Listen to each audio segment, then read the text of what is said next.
E aí, fantasmas, sejam muito bem-vindos ao Ligenga, e hoje eu vou contar pra vocês 5 erros que muitos jogadores novatos de Pokémon Unite continuam cometendo, mesmo algumas semanas depois do lançamento pra celular. Mas antes, fantasmas, deixa eu fazer um rápido jabá meu mesmo, porque ontem eu lancei o meu novo canal secundário, onde eu vou postar só vídeo curtinho, e por isso ele chama Lee Shorts. Já tem um vídeo postado nele, é sobre a origem do mundo Pokémon, tá ligado? Um dos vídeos mais famosos aqui do canal. Então, eu resumi essa história em 1 minuto e postei lá. O link tá aí na descrição. Quem puder se inscrever e mandar pros amigos já vai ajudar demais, beleza? Lá eu vou postar vários vídeos curtinhos sobre tudo, mas claro, principalmente sobre Pokémon. Mas agora sim, fantasmas, chega de papo e bora pro vídeo. O primeiro ponto que muita gente ainda tá se equivocando ao jogar Pokémon Unite é sobre a composição das equipes. E eu preciso ser sincero com vocês, é muito provável que todos os 5 pontos que eu falar nesse vídeo aqui, eu já expliquei detalhadamente em outros vídeos no canal. Desde o lançamento do Unite eu tô fazendo um intensivão, postando vídeo quase todos os dias sobre o jogo, para ensinar o máximo que eu puder para vocês. Então nesse aqui eu vou passar por cima. Se vocês quiserem se aprofundar nesses problemas, procure o vídeo equivalente a ele que eu já postei aqui no Ligenga. Mas qual o maior problema com a composição que a gente tem visto ultimamente jogando principalmente ranqueadas no Unite? A verdade é que a maioria dos jogadores só quer usar Pokémon mais ofensivo. Gengar, Garchomp, Zeraora, Greninja, Charizard, Cinderace, etc. E ninguém acaba fazendo o papel mais defensivo ou de suporte que o time precisa ter. E aí você vai responder: Gengar, a gente tá usando 5 Pokémon atacantes e a gente tá ganhando todas. Claro, nos elos mais baixos e intermediários isso pode até eventualmente funcionar, mas acredite em mim, você vai chegar num ponto que vai começar a ter dificuldade para vencer e subir de elo se não ajeitar essa composição, beleza? O jogo sugere uma sinergia usando um Pokémon de cada uma das 5 classes. Não precisa ser exatamente assim, tão rígido, mas é sempre bom ter Pokémon mais defensores para tancar a porrada e proteger a sua equipe dos adversários. Por isso, ainda dentro desse problema, uma dica que eu te dou é saiba jogar com Pokémon de diferentes classes. Tudo bem o seu Pokémon favorito e o seu main no Unite ser o Cinderace, mas é sempre bom, por exemplo, você também saber usar com um mais defensivo, tipo Snorlax ou Blastoise, e até um suporte como o Wigglytuff Blissey. Além disso, outra dica é você saber o papel que aquele seu Pokémon tem dentro da partida. Se você for uma Wigglytuff, uma Blissey, você pode até acabar conseguindo umas kills, mas esse não é o seu objetivo. Inclusive, às vezes é até muito mais importante você abrir mão de fazer uma kill com uma Blissey, por exemplo, e deixar que essa kill seja de um outro Pokémon mais carry da sua equipe, tipo um Cinderace, um Greninja e outro ofensivo. E aqui na composição a gente também cai naquele problema de muita gente querer ser o jungler, o camisa 10 da equipe, não aceitar uma posição menos importante. Use o set path que ele te dá para você setar em qual lane você vai querer ir. Se tiver mais de um na jungle, o ideal é que você abra a mão e vá pro top ou pro bot. Eu tenho certeza que essa dica foi útil para muitos de vocês, então se eu já tô te ajudando, deixa o like aí, vai, é de graça e muito rápido. E agora vamos para a segunda dica. O segundo problema que eu tô vendo que muita gente ainda tá tendo ao jogar Pokémon Unite é saber farmar corretamente. Se você não é tão familiarizado com MOBAs, você precisa saber que aquele que dá o last hit, o último acerto antes de finalizar um Pokémon selvagem, é quem vai conseguir XP e também os pontos que aquele Pokémon dá para sua equipe. Então, de novo, se você for um Pokémon mais defensivo ou de suporte, o ideal é que você permita que seus carries, seus Pokémon mais ofensivos, aqueles que darão mais dano na partida, farmem mais e fiquem leve da frente. Claro que eventualmente você vai acabar dando last hit sem querer e isso não é o fim do mundo. Além disso, quando é aqueles Pokémon que ficam no meio do mapa e tem uma disputa contra o time adversário para saber quem vai farmar aquele, não é muito boa ideia você ficar guardando o last hit pro seu carry. Aí sim você vai pra cima e tenta garanti-lo ao máximo possível. Nessa situação específica é mais importante que o farm fique com a sua equipe, seja seu ou do seu carry, do que com o time adversário. De novo, eu sei que todo mundo adora farmar, todo mundo quer subir de level a qualquer custo, todo mundo quer dar muito dano e pegar kill, só que às vezes, se você estiver jogando numa posição mais defensiva, essa não é a sua função principal normal, ainda que eventualmente você possa fazê-lo. Inclusive, é muito mais importante para um Pokémon ofensivo, um atacante, um all-rounder, um speedster pegar level 15 na partida do que você jogando de Pokémon defensivo suporte. Então tenha tudo isso muito gravado na cabeça, beleza? E outra coisa muito importante sobre farmar é: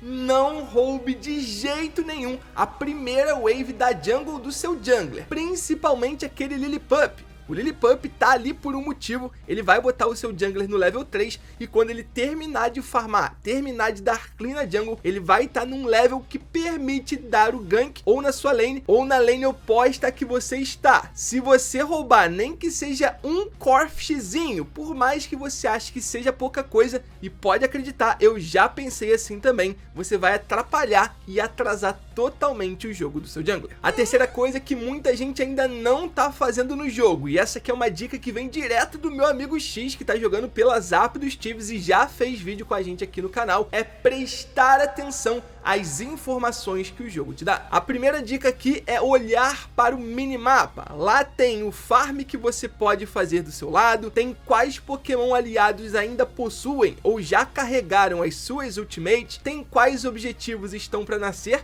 e quanto tempo falta para isso, e várias outras informações muito importantes. Além disso, use a visão livre que o jogo te permite ter para saber se algum aliado está com problema, para saber também onde pode estar um possível adversário. No Nintendo Switch você faz isso apertando o primeiro gatilho da esquerda e usando o analógico da direita para chegar até o ponto que você quer, beleza? Se você não estiver de olho nisso, você vai saber, por exemplo, quando nasceu o Drednaw apenas quando ele já estiver nascido, e aí vai popar um alerta na sua tela, sendo que 30 segundos antes já começa uma contagem regressiva lá no minimapa, e isso pode atrasar totalmente a sua rotação e o jogo da sua equipe. E eu nem tô falando aqui de você decorar o exato momento que o Drednaw, as abelhas, o Rotom e os Zapdos vão nascer, beleza? Tô falando só pra você ficar de olho, porque o jogo vai te avisar. Se você tiver isso tudo decorado, melhor ainda. Além disso, é sempre importante você ter informações sobre os seus adversários, então se você apertar o botão de mais do Nintendo Switch, vai abrir uma tela onde você pode ver, por exemplo, qual o level dos seus adversários. Se você tiver mais aprofundado no jogo, isso vai te permitir saber, por exemplo, quais adversários já tiveram acesso a Ultimate, por exemplo. Mas enfim, de uma forma geral, preste atenção nessas informações que o jogo te dá. Use o minimapa, tenha a visão dos adversários, tenha a visão sobre todo o mapa. O quarto ponto desse vídeo, e eu juro que eu não imaginava que eu precisaria falar sobre isso ainda, mas é preciso, e são os objetivos. E aqui eu falo principalmente do Drednaw. Eu acho que todo mundo já tá careca de saber que o Drednaw é muito importante. Ele vai ser, na maior parte do tempo, mais importante que o Rotom, principalmente em elos mais baixos e intermediários, e principalmente também para quem jogar em solo kill e não conseguir bolar estratégias mais elaboradas que se valham mais do Rotom do que o Drednaw. Então, por via das dúvidas, rotacione pro Drednaw. Garantir esse primeiro objetivo vai te colocar bem na frente da equipe adversária ou até te permitir retornar a um jogo que você estava perdendo por muito. E essa dica vai principalmente para quem tá no top, beleza? Você precisa descer para ajudar a sua equipe. Então a dica anterior de ficar atento ao mapa, olhar o minimapa e prestar atenção quando começar a contagem regressiva é ainda mais valiosa para você. Depois que o Drednaw está feito, é sempre bom tentar derrubar a primeira base do bot ou primeiro gol, chame como preferir, e aí se o Rotom lá em cima ainda não tiver sido feito,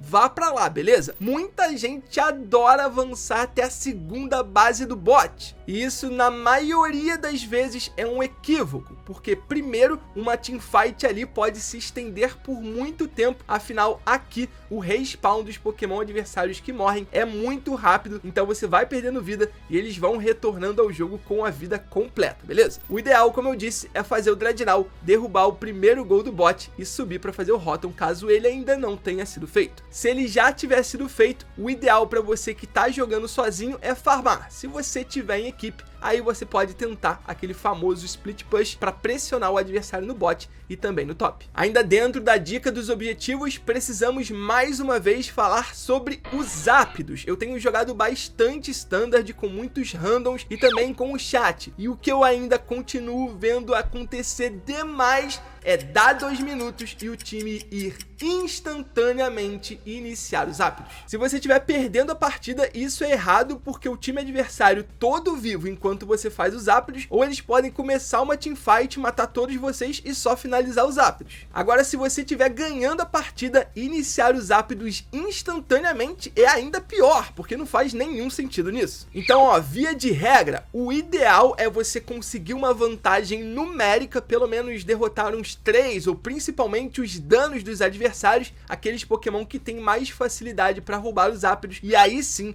starta os ápidos para conseguir esse objetivo. E é sempre muito importante também ficar atento ao tempo do respawn dos adversários. Não adianta nada você matar 3, 4 adversários se você mata em tempos diferentes e 1 ou 2 deles já vai respawnar instantaneamente. Toma cuidado com isso, beleza? E por fim, fantasmas, a última dica que eu dou para vocês é sobre pontuar. Por incrível que pareça, existe hora certa e hora errada para pontuar. A menos que a estratégia da sua equipe gire em torno de deixar um Pokémon livre pontuando a todo momento, e ele geralmente é um Crustle, o ideal é a equipe jogar junta. Isso principalmente depois do primeiro Dreadnought e quando os ápidos nascem, claro. Então às vezes você tá segurando 40, 50 bolas, quer se livrar logo daquilo pontuando, você abandona a sua equipe no exato momento que começa uma teamfight, e aí logicamente eles terão desvantagem, porque sem você que tá pontuando, vai ser uma luta 4 versus 5. Outro problema muito comum na hora de pontuar é pontuar muito próximo do nascimento dos ápidos. Você tá com 50 bolas, quer pontuar logo e se esquece que nos últimos 2 minutos esses pontos são dobrados. Então segura um pouquinho, pensa exatamente na hora de pontuar para que esses 50 pontos se tornem 100. E talvez o erro mais comum nesse quesito seja aquela pessoa que se afoba na hora de quebrar uma base e impede que um companheiro que tem mais bola